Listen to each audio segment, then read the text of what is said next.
না নিয়ে ফের ভুল করছে বিএনপি ঐক্যফ্রন্ট। দশম জাতীয় সংসদ নির্বাচনে না এসে বিএনপি যে ভুল করেছিল, একাদশ সংসদের এমপি হিসেবে শপথ গ্রহণ না করে তারা সেই ভুলেরই পুনরাবৃত্তি ঘটাচ্ছে বলে মন্তব্য করেছেন আওয়ামী লীগ নেতৃত্বাধীন মহাজোটের শপথ গ্রহণকারী এমপিরা। এর মাধ্যমে জনগণের দেয়া রায়কে অবজ্ঞা করা হয়েছে বলেও মন্তব্য করেন তারা। জাতীয় সংসদ ভবনে বৃহস্পতিবার শপথ গ্রহণ শেষে নিজেদের প্রতিক্রিয়া ব্যক্ত করতে গিয়ে এসব কথা বলেন নবনির্বাচিত এমপিরা। এ সময় তারা বিশেষ করে তরুণ এমপিরা নিজ নিজ এলাকার উন্নয়নে নিবেদিত হয়ে কাজ করে ভোটারদের আস্থার প্রতিদান দিতে চান বলেও জানান।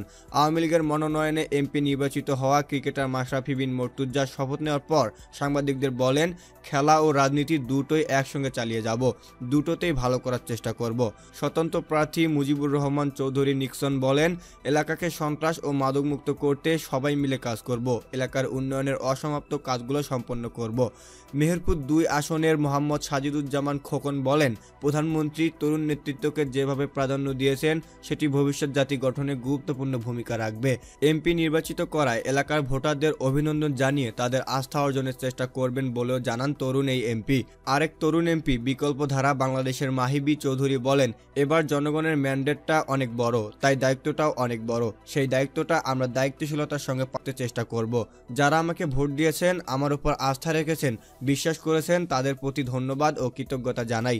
বিএনপির ধানের শীষ প্রতীকে যারা নির্বাচনে অংশ নিয়ে জয়ী হয়েছেন তাদের উদ্দেশ্যে তিনি বলেন, তারা নির্বাচিত হলেও শপথ নিতে আসেননি, জনগণ তাদের ম্যান্ডেট দিয়েছে। এরপরেও যারা সংসদে আসেননি তারা জনগণের সঙ্গে প্রতারণা করেছেন। এদিকে বিএনপি ঐক্যফ্রন্টের নির্বাচিতদের সংসদে দেখতে চান মহাজোটের সিনিয়র এমপিরাও। তাদের শপথ নেওয়ার আহ্বান জানিয়ে আওয়ামী লীগের উপদেষ্টা মণ্ডলীর সদস্য তোফায়েল আহমেদ বলেন, এবারের নির্বাচন 1970 সালের নির্বাচনের মতোই হয়েছে। এই নির্বাচনে জনগণ বিএনপি জামাত জোটের দুঃশাসনের জবাব দিয়েছে। জাসদের একাংশের কার্যকরী সভাপতি মঈনুদ্দিন খান বাদল বলেন, নির্বাচনের আগে বিএনপির যে দ্বিধাবিভক্তি ছিল তা এখনও কাটেনি। গতবার নির্বাচন বর্জন করা বিএনপি এবার শপথ না নিয়ে আবারও ভুল করছে।